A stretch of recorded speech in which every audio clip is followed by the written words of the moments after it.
Hello! We are live with Mama Coco. Mama Coco, new page that we are on tonight. Please invite your friends onto this show. My name is Corapantin, yeah? But better known now as Mama Coco. I have this live stream where I interview young people. I'm not specifying only young people because, we have to blend the youth with those that are at my age and more, younger than I am, and bring the young people in. What we are doing in this life, we are just doing in politics.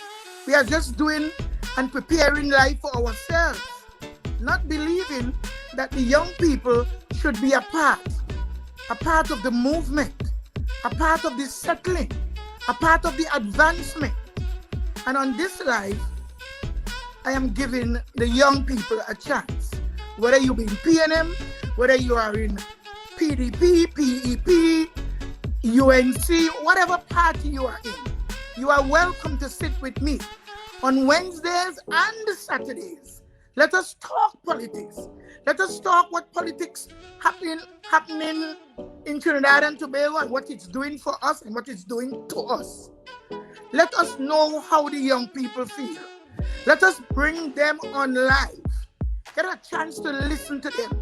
Feel their pains. Feel their wants. Feel their woes. Tonight we have a repeat. Not a repeat, I mean. We have in a part 2 of a very ambitious young politician. His name is Farley Augustine. He's a young man hailed from Speyside, Tobago. Educated, talented, and very much in the line to be a Chief Secretary of Tobago. Brother Farley, let us sit back and understand that to whom much is given, much is required of the same. I'm here because of transparency. I'm here for notoriety. I want people to know you. I want you to help me to talk to the people concerning politics. Where I will have my doubts, I want you to fill in because you are well equipped with numbers, statistics, names, how to speak, why to speak, who are we, where are we going, how far we came from, and what to expect of a very promising, youthful politician. Let's welcome, with a round of applause, my people, Brother Farley.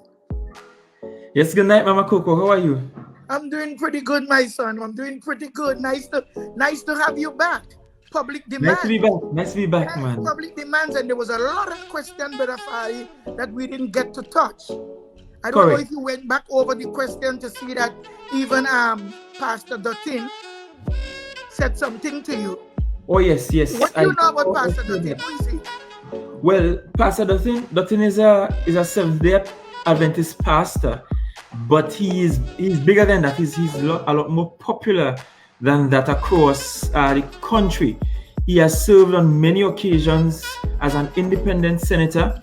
He has also served on many occasions with the Police Complaints Authority, with National Security Boards.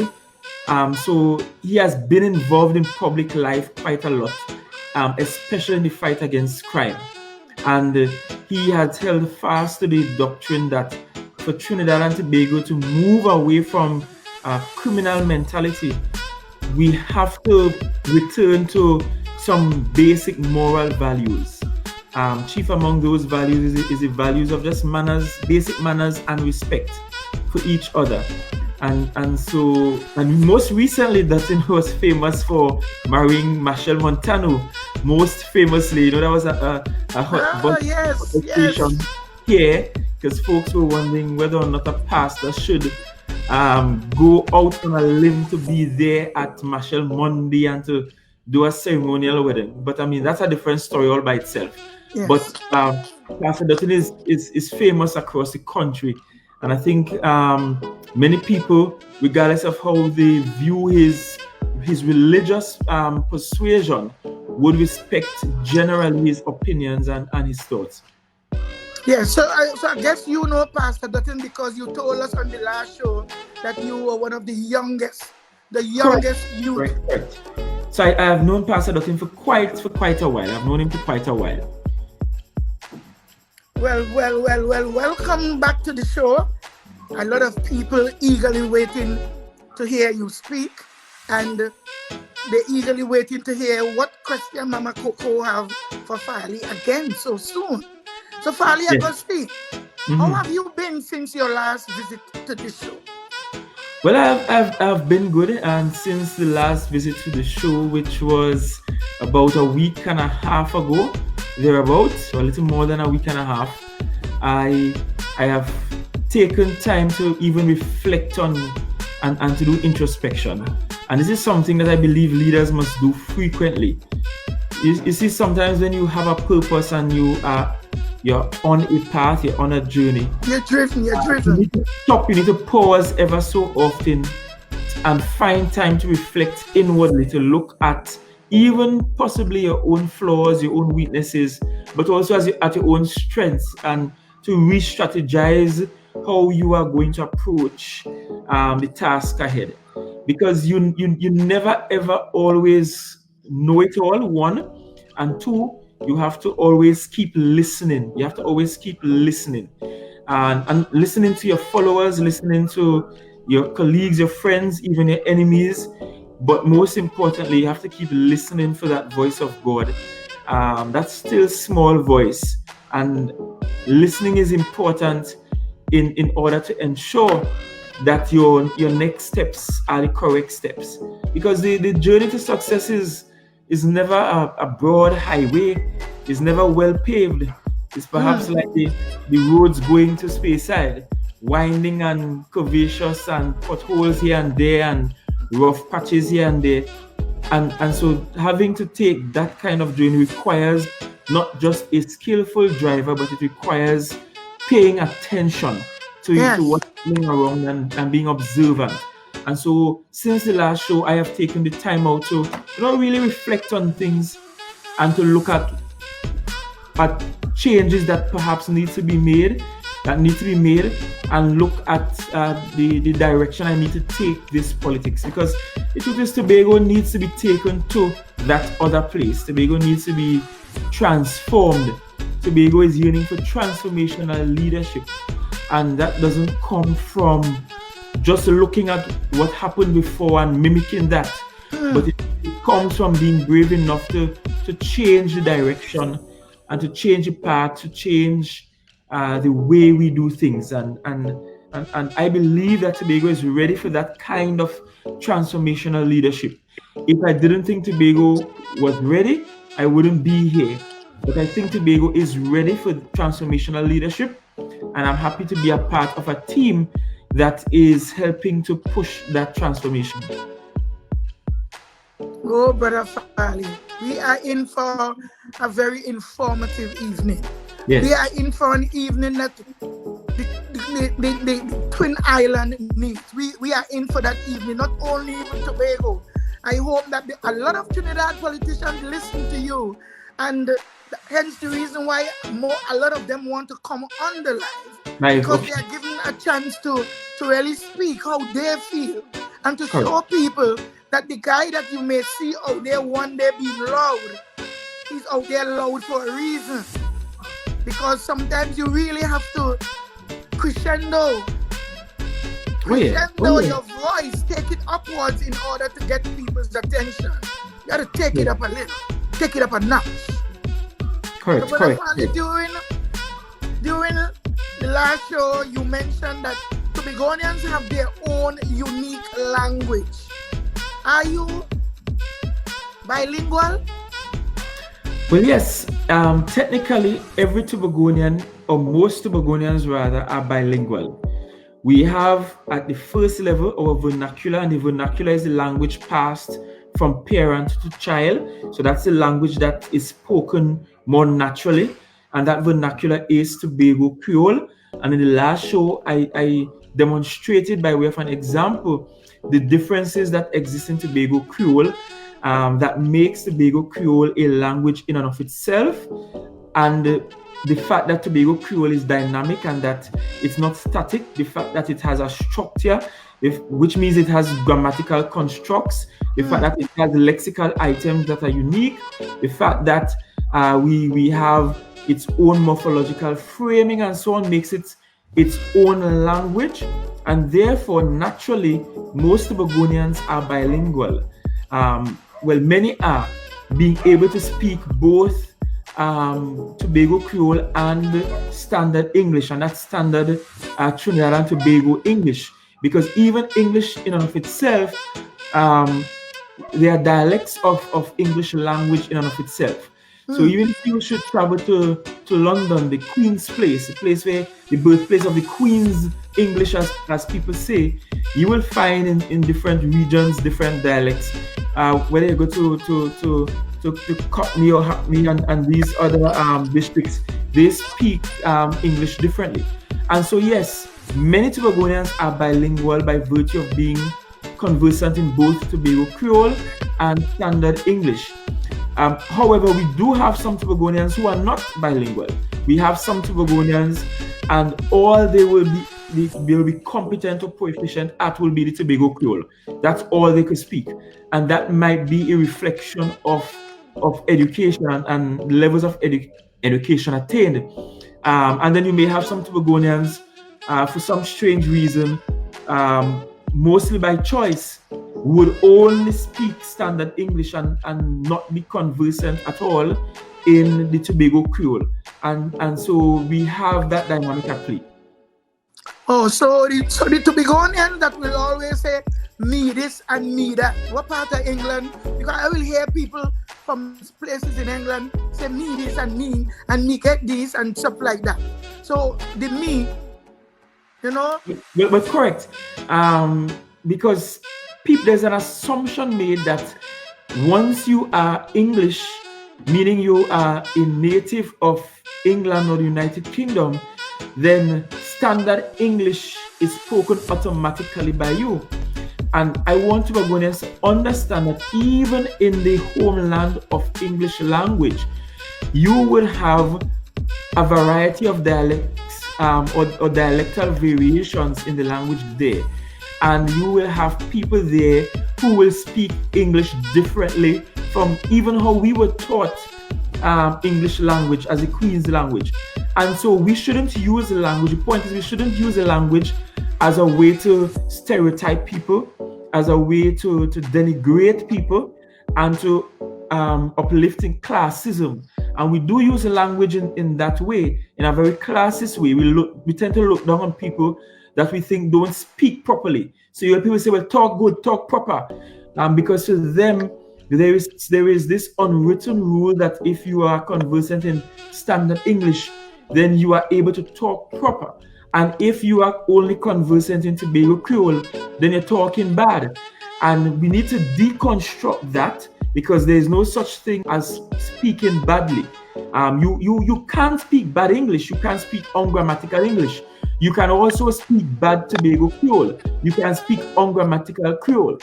And not just Tobago Creole, is the reason why when you look at some movies in Hollywood and there is an attempt to have a Jamaican dialect or Jamaican patois there, many of us from the Caribbean will look at these films and say, but that doesn't sound correct. You ask Jamaicans and they will tell you, no, that's not Jamaican patois. The reason why they can say for certain that what is being spoken there isn't Jamaican patois is because the actor who is attempting to use the language, the Jamaican Creole language, is not doing it well and is speaking it badly. So the only time we should refer to someone as speaking badly is if they are using the constructs of a language incorrectly. But Tobago Creole is not bad English, nor is it a corruption of English. Tobago Creole is an independent language, and so is English language, and we must appreciate both of them for their value and for their worth, because both have value and worth. English on one hand is the international lingua franca, meaning that it's the international language of business. It's the language of the United Nations. It's a language that even China with its 1.3 billion people, or India with its 1.1 billion people, or Brazil or US, and those are the four largest populations on the planet. Even those countries with their large populations ensure that their people speak English because it's a language of trade. So English has its use. English is also seen in our society as a formal language. It's the official language of the state. It's a language on which every official document is written. But we have in a parallel or even dichotomous relationship the Tobago Creole, which has its place too, and which has a significant role in communication and communicating with people.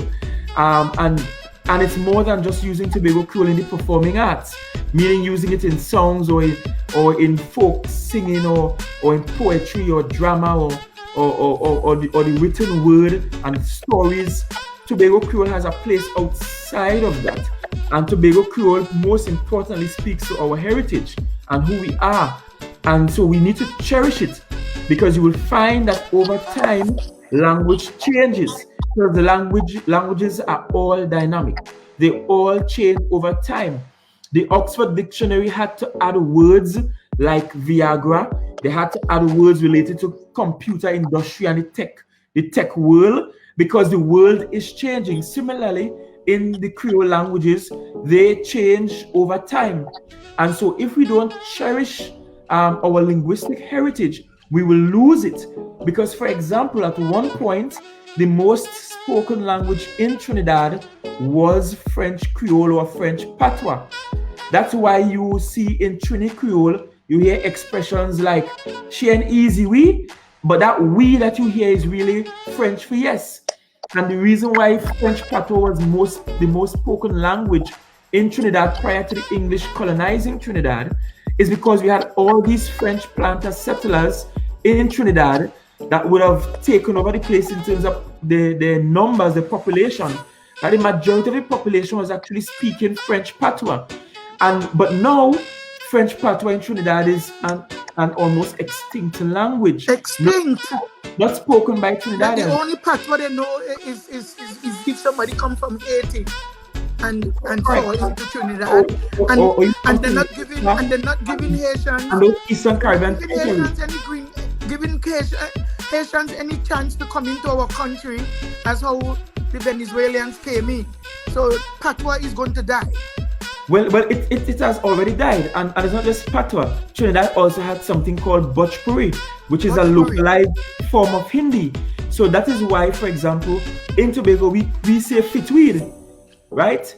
French Patois word is Shadon Benny. That is French Patois. But the Bhojpuri word is Bandania. So you see how our linguistic heritage is important, and it's something that we have to cherish or we will lose it, because our linguistic heritage says a lot about who we are. When people hear us speak, they must know for sure that we are from a particular place and that we are also patriotic to that particular place. When I have been looking at the protests in the US, and I have been seeing and hearing Jamaican curse words and so on, and I could tell immediately, hey, that's a Jamaican there, because they are using their language as the protest language in another man's country. And that in itself is indicative of patriotism. Oh, Brother Farley. So much good stuff to absorb. As a young woman, I used to be in folk culture. I used to dance. I never get the chance to really go to Trinidad with Best Village. My mom wouldn't allow that, because who she used to allow me to go out with as adults to churches, like go Baptist church when you're 9 and 10, they wasn't involved in that, so I wasn't given that chance. But I would be in all the Anglican Young People Association, they having the concert, and I would hear one person from Roxborough, which not Jermaine Waldron's eldest sister Joan, and Joan will dance and all the folk dance, and she will spin herself, and suddenly some language will come out of Joan. And I said, what is this? Yeah, and some of those folk dances utilize the French patois. The French patois. Some of those dances like the ballet, the piqué, and so on, would include the fusion of languages in the chants, in the rhythms. When we look, because I did some study with what we call Comanche, which is the language of the Maroons, the runaway slaves in Jamaica. In Jamaica, you hear them speak, and it's not mutually intelligible with English language, as in it sounds absolutely nothing like English language. It's completely foreign. You won't be able to understand it by just listening to it. And again, and that's why for us in small island developing states, in small countries like Tobago, in small islands like Tobago, sometimes the world will make us feel less important than they are. The metropolitan states, big countries, will make us feel as if their culture or their cultures are the only one to be cherished. And so with the access to internet and cable and the CNNization of the world, people tend to be throwing away some of who they are to adopt foreign standards for themselves. Wow. But we need to be confident in the castles of our own skin. We need to be confident even in our small island states. Be confident in who we are. And in a world where we can become viral from YouTube, in a world where Afrobeat dances from across the continent are becoming popular with people even in developed countries like the US and across Europe and Canada and so on, it says that for us in Tobago, we have an opportunity to use these platforms, such as the one we are using tonight, to actually promote ourselves and our culture. Who says that someone can't be just looking at Facebook or looking at TikTok and seeing a viral video dance and it originates out of Tobago? Who says that a big artist can't come from our space? But that can only happen when we have confidence as a nation. When we become confident as a region, then we'll produce more Rihannas. Rihanna is the richest. She's the richest female entertainer in the world, coming from an island with a population size than Trinidad and Tobago, Barbados, neighboring us. And so that possibility exists for our young people, even on the island of Tobago. Gone are the days when we shun people in the performing arts and people who taught the Creole because somehow they sung backward. Gone are those days. We should be at a place now where we can confidently uplift and promote our young people who are taking our cultures to a different place. So I saw the girls, the ladies and gentlemen from Mariah use the Don't Rush Challenge, which was popular a little while ago, to recreate the Mariah Old Time Wedding using that same Don't Rush Challenge. So young people are creative, and there are ways we can create these fusions that can be accepted by the rest of the world. And so we need to be more confident in ourselves. Yes, Brother Farley, a round of applause I should be giving you here now. And I hope that the audience take their time and ingest what we never knew. Hello. Yes. I am around and I know so much, and yet this is just reinforcing some of the things that I was talking about with heritage, how much we shouldn't stray from the originals and stay put. So are you saying that we as Tobagonians need to take more pride in our Tobago Creole? Of course, we should take more pride in our Tobago Creole. We should, because taking pride in our Creole is taking pride in who we are. We can't hide from that. I remember as a young boy going to spend the August vacation in Trinidad. I had an aunt living in Tunapuna. I can't remember the street, but she was living in Tunapuna, and we were spending the July-August vacation there. You know, customary for Tobagonians, You will go down, you will buy your school books, you might buy your clothes to sew your school clothes and so on, and you spend some time hanging out with family and so on in Trinidad. And that was the first time I experienced stereotyping just based on where I was from. And many of the friends of my relatives there, they felt like I was talking bad. Why not speak properly? You can't talk better than that. And for me as a young boy, all I knew was the Tobago Creole. I mean, I wasn't conversant in standard English. No, I didn't even see myself as a teacher of English language. At that point, I was still in primary school, but I could never forget how I was treated, how Trinidadians looked down upon the way I spoke. But I got into secondary school in the late 90s, and then I experienced some of that there, but it wasn't until I got to university that I started appreciating language as being a part of who I was. And more than that, it has a role to play in our larger economy, because Trinidad and Tobago's economy must become more than just oil and gas.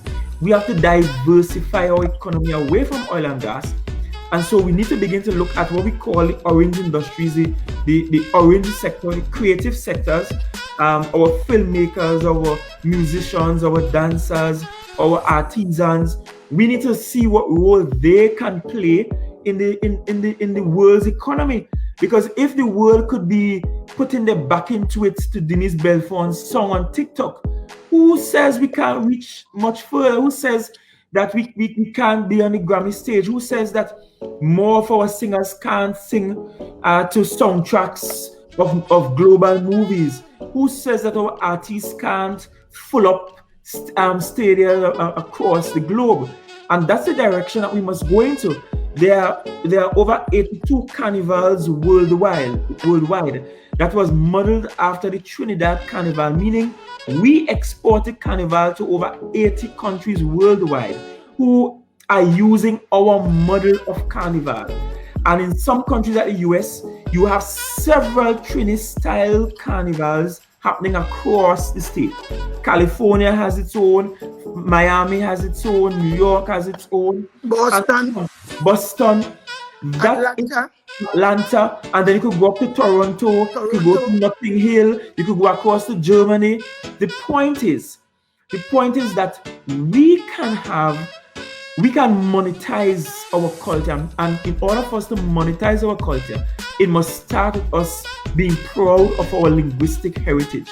And we have to do it in a structured kind of way so as to ensure that our people make money from who we are, from just by being who we are.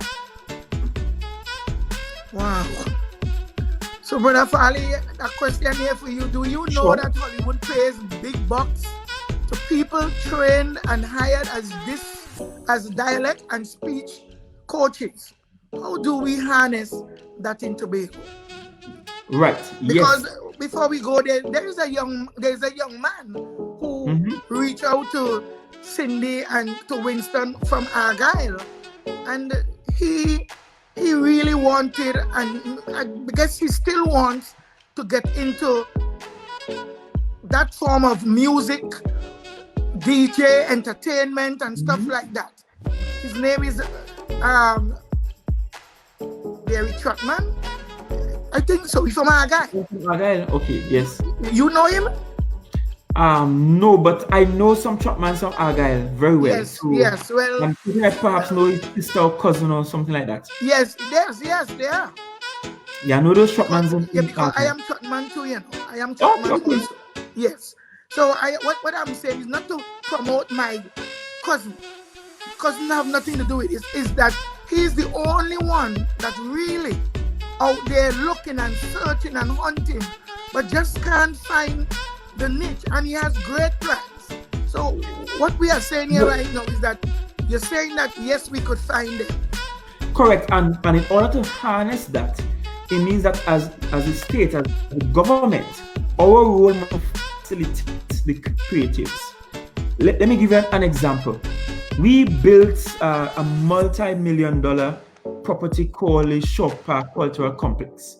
It is huge. The seating capacity is more than the Sydney Opera House in Australia. So it's large. Don't ask me why we built it that large, because literally to fill it to its fullest capacity, it means that at least 5% of Tobago's population or more must be seated in this one building. But what? Just now, wait. What building? The building that have the fault with the land that moving and sinking? That same building in Shore Park, right? But the point I want to make is that the state's intervention in terms of harnessing the economics behind our creatives must go beyond building structures, building buildings. You know, many times we think development is about building a nice building or building a big building. But there are people doing great things in terms of the creative industries, from very small shacks around the world. There are people in Africa using cell phones and creating films that are making it through Nollywood. So what has to happen is that the state must act as a facilitator. Those young filmmakers like Jared Primer, for example, or Wayne John, we need to see in our budget allocations money that can go towards assisting these young filmmakers who will need sponsorship and scholarships and funding. We need the state to assist in terms of helping to bring together the private sector to pool their resources to assist these people. We need to use our spaces like the cultural complex for training our young people. And part of our tourism product must be to create clusters within the tourism product. Yes, we know that we are good, excellent with the performing arts. I don't think anybody could dance like a Tobagonian dancer. I don't think anybody could sing like we. We are extremely creative.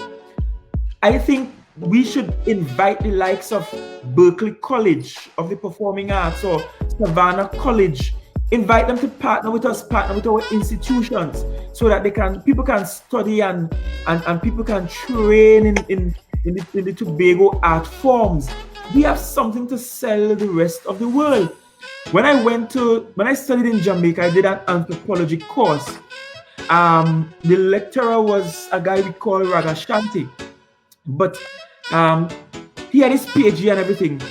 And in that course, they used to send us down to Pasa Pasa and Weddy Wednesdays and so on, to go and investigate what's happening behind those street dances. We used to go into what we call the Coco Church, and Coco is a version of spiritual Baptist, and look at how they worship and syncretism at work. So and Jamaicans were studying dancehall music and what it means and the economics behind it.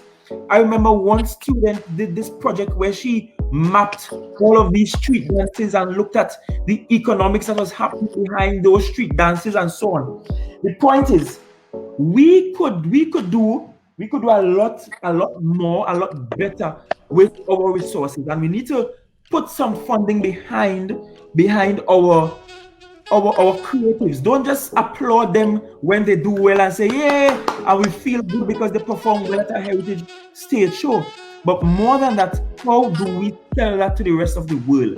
How do we take our heritage culture that we have every year in July and ensure that college students from around the world who are studying diaspora studies and looking at African studies can come, yes. Retentions and so on, can come and study it and immerse themselves and do ethnographic studies and so on right here. These are the kinds of things that we need to see happening if we are to monetize the creative sector on the island. Oh, Brother Farley, you see why you are here? Yeah. People are going to vote for you because this is what the assembly never have, because what they don't have the people trained enough. They're just picking up their friends, push them here, push them there, and they create a problem here. They move them from here and they just start to shuffle them all over the place, and no one is ready for the future. I am talking today and I'm listening to you, I'm talking, and my paws, they are all over the place. And I don't want to make up story to tell you or to kind of puff up your head. This is marvelous. This is what we need to know. This is what young people need. Some people who don't want to go back to college, this is what could drive them back into college. Some people who want to diversify but doesn't know how to diversify their studies for the future. Well, let me take my voice down. Somehow I'm hearing myself so tough right now. It seemed like you putting me to get up to spin or dance, because today I shared a young Baptist preacher from New York, and he's from Roxborough. Mm-hmm. That young man is from Roxborough. He's Ivor Daniel, deceased Ivor Daniel grandson. His father name is Willie, and he has this church, and he and a member went out on the street of Eastern Parkway. You hear me? And they went out there preaching. So I have a Mexican, a lady from somewhere, she was in here today, and she come to say, I love this music, and tell me what he was doing.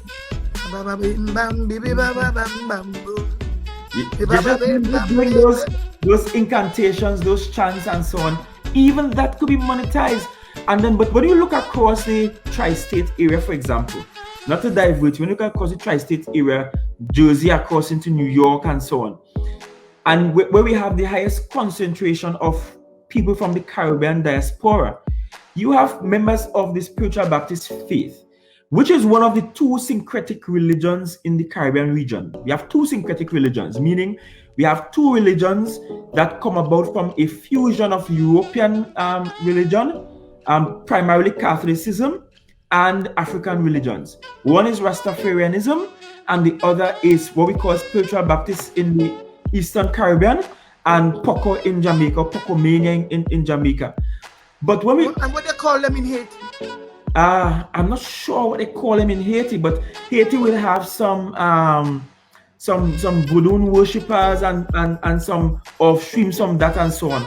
But the point is, when you look at the tri-state area, you have many Caribbean people who migrated there and have set up churches in their basements and so on, and are keeping their worship services in accordance to how they did it here. So even that, when you look at the reach of Rastafarianism, the people who are not even of African descent are embracing Rastafarianism and trying to not just dreadlock the hair, but are becoming enthralled in the religiosity of that faith, the system of beliefs. Then you can understand that even in that, there is money to be made. I mean, one could talk about the morals behind making money as a pastor, as a leader of a church, and so on. But the truth be told, we have these mega preachers in the US making millions and so on. Who knows? Some of those trained in our syncretic religions and local religions perhaps can do the same. Not that I'm sending you to do that, because I believe that when you're treating with matters of faith, it must never be about money. But it must always be about faith. Not about money. It's about belief systems and faith with discipline. Faith with discipline, of course. So I don't want to stay away from our question that we have our engineers and them fix up for me. Is Obia a religion? Voodoo a religion? Well, they are religions. Yes, they are religious practices. And I am one of those persons who is from a school of thought that you ought to be tolerant and respectful of other people's religion. I have not done enough research into voodooism to speak to that and the practices there. But the reality is, if you look at Haiti's historical makeup, when Haiti became an independent free country, the first black independent free country in the West Indies, in this part of the hemisphere, one of the things that Haiti retained would have been the voodooism, what we call voodooisms and voodooism and religions religious practices rather from West Africa, from Benin and Congo and along that periphery in Africa. So they would have retained that, because when slavery ended in Haiti, the slaves who were there were practically fresh from Africa. They remembered what life and religious practices were like in Africa, and they just kept on practicing that. When we look at the story of Nanny, of the Maroons in Jamaica, you look at some of the journals written by plantation owners. Plantation owners refer to the Nanny of the Maroons as an Obia woman. They said she was working witchcraft, because Nanny of the Maroons, she was so powerful. It said that when the plantation owners pointed a gun at her, she would turn her back on the gun and bend over, and the bullet will boomerang backwards to the plantation owner. Or sometimes when they go looking for into the forest through what we now know as the cockpit country and so on, when they go looking for her, sometimes they will see her and then can't get to her. Sometimes they will hear her singing and can't unearth her. And so in their journals, they refer to Nanny of the Maroons in Jamaica as an Obia woman. And so we have had a negative connotation placed upon Obia. I don't know much about Obia either, and how that works or how that doesn't work. I have been Christian all my life, and so I have been on the other side of Obia all my life, but I don't understand much of how that works. But I can tell you from a historical perspective, it's placed within the society. And so, those are just things to consider. Yes. Well, I was to ask you that.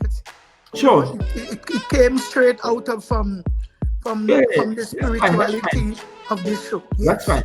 So speaking of Tobago specific curriculum, what is your assessment of Tobago's education sector, Tobago?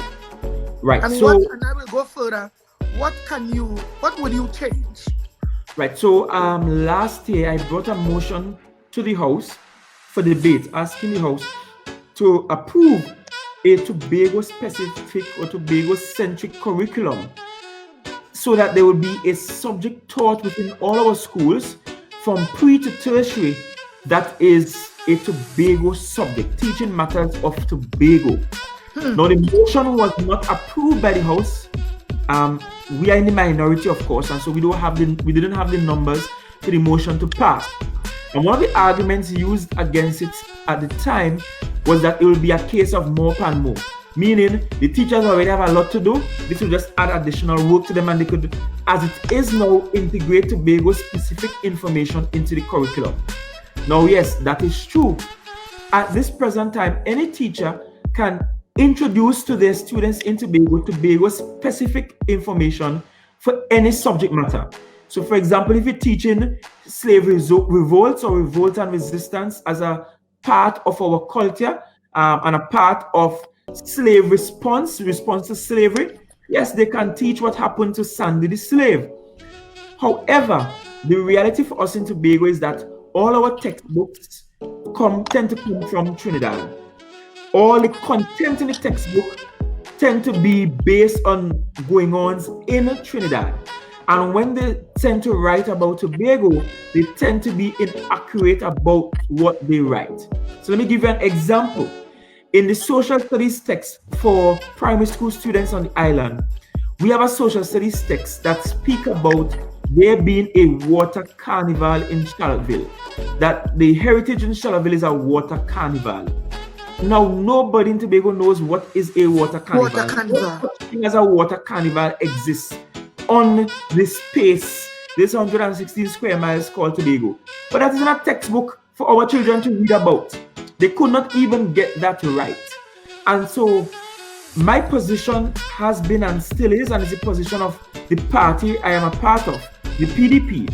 Our belief is that our education system must teach every child to be proud of where they are. This is not about hating Trinidad, because we must know about the history of Trinidad too. We must learn about the history of Trinidad, but we must also learn about ourselves. We must We must be in a position to speak about ourselves. And if we transform our education sector in that manner, what will happen is that every child will potentially be a tour guide. The average citizen on the road will be able to tell a visitor the history behind any place of interest on the island. We'll be able to speak authoritatively about the going-ons on the island and the cultural norms of the island. And for that to happen, our education sector has to become more purposeful in teaching Tobagonians about themselves. Wow. And I believe if we do that, we make learning easier for our children. We allow our children to know about who they are, not somebody else's history. And let me give you an example. When I was in sixth form and I did sixth form history, my history teacher in sixth form was Bishop Claude Berkeley. He's now the bishop of the Anglican Church in Trinidad and Tobago. Yeah. Claude Berkeley from out of Pembroke, he taught me history at Bishop's High. And I remember one time he gave us an assignment to come and speak about reasons, advanced reasons why slavery ended. And I came back to the class and I was making a case for William Wilberforce and the humanitarians who, were so compassionate and came to free the slaves. Some others in the class were making a case for the economics of slavery falling through. That's why slavery ended. But I was winning the debate. And I can remember Mr. Berkeley ending the class prematurely and saying to us, you cannot come to a history class in a school in Tobago and come talking about William Wilberforce and have not even explored arguments made by academics across your own country. You can't be coming to talk about William Wilberforce, and Dr. Williams had written an entire thesis on how slavery ended. You can't come talking about William Wilberforce and not quoting people like Walter Rodney out of Guyana. The point is, if our young people, if our young citizens are to become most useful to the country, they have to be patriotic to the country. They have to understand the heritage and the history of the country. You have to understand where we're coming from and where we are, so that they can not just have an appreciation, an aesthetic appreciation for the history, but they can also plan the development of the country, knowing fully well and understanding fully well the historical antithesis to where we are. That is critical to going forward, and so we have to just teach our children that. So you're saying that history, Creole, like Tobago Creole history, or Tobago Creole and history should be taught in schools. Correct. Maybe Correct. at secondary or tertiary level. Tertiary level. And I agree. I have on my phone app right now, right? And I can show you how crazy this is, how this could be an economic driver. I have on my phone right now an app, a Bible app that has Jamaican patois, Jamaican Creole as part of one of the versions of the Bible that you can read. As in, they literally have it in Jamaican Creole, in Jamaican patois. And so somebody had to create that app that you could read the Bible in Jamaican Creole. Somebody had to have somebody purchase that app, meaning that they go and they buy the app, they pay for this app so that they could get the language being Jamaican Creole in the app. But the point is, somebody made money from just their own language. But beyond just the linguistics of it, the pure linguistics of it, if we are to develop as a society, we have to pay more attention to how the society was built. It is why we are struggling with this whole issue of the C examination. Why can't the government just zone the students, the pupils, and send them to the school closest to where they live, other societies, other jurisdictions are zoning. You go to the US, you could go to jail for sending your child in a school where he doesn't live. Exactly. That is illegal in several states. Some black mothers have gone to prison for doing that, just because they want the child to have a better education. But the point is, we can't even zone our children in this crisis. You know why? Because all the bougie people in Trinidad will be up and about, cussing and quarreling because the children can't get to go to Covent and all the so-called prestige schools. Why do we have that legacy where we have classism in our education system? Yes. Because we have no appreciation for our history and where we have come from, and the fact that many of these schools were created by the white planter class, by the white bourgeoisie class, QRC and all these schools. Their children, as opposed to our children. In fact, the school in Tobago was the first school that was purpose built for poor black people. That's a historical fact. It is, and that's why it was also the first co-ed school, meaning the first school with both boys and girls in the entire country. And that's why it was also the first school to offer agricultural science as a subject for CXC, because tell them what school again. That's Bishop's High School Tobago. Bishop's High School Tobago. It was built for poor blacks on the island of Tobago, and when it was built, the legislators in Trinidad felt like it was a waste of time sending government subsidies to the school because poor black children can't do well. That's the history. So yes, I do feel like if Tobago Creole and history is taught in our schools, then we will have improvement in patriotism or wrong, improvement in our tourism package. We can recognize our heritage as well, and also language education will be easier because we can now teach English language as a second language, and therefore teach it more successfully that way. Wow. We don't want to give out all your plans there, because if you notice that a lot of the things that they did this year, especially during the time that they won election, everything was done in Roxborough.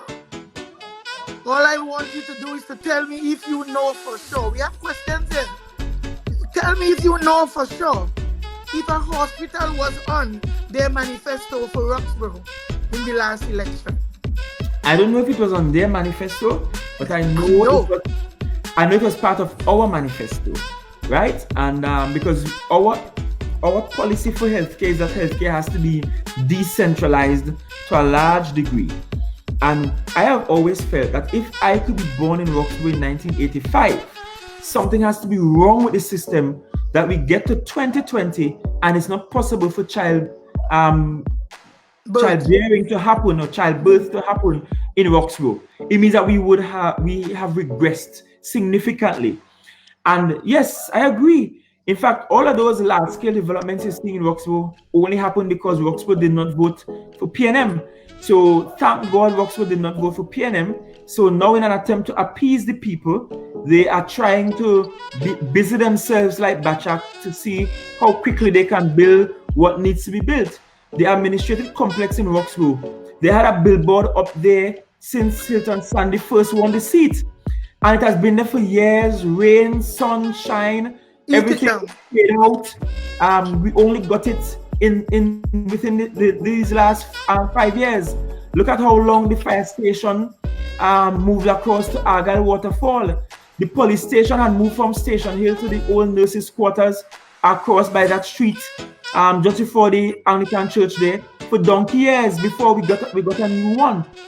But thankfully, Roxborough woke up and did not vote PNM. So Roxborough finally got all of these promises that over the last 15 or so years were just there pending and hanging in thin air.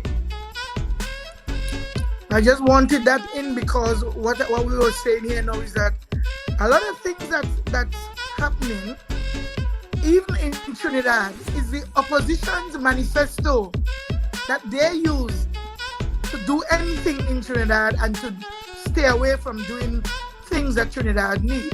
Because what I'm saying, for the past 50-something years, love and till is the same. So no matter what manifesto, you see what happened when a ruling party is in power, they only listen to themselves. They don't listen to opposition, which will have something opposite from them. That's why they are called opposition.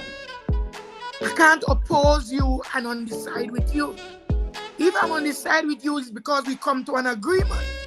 So if you just want to be the ruling party, you don't know governance. Because the most powerful part of governing is your opposition. Correct. Because they are there to give you a hard time, to let you know what you are giving to the people is not what the people want.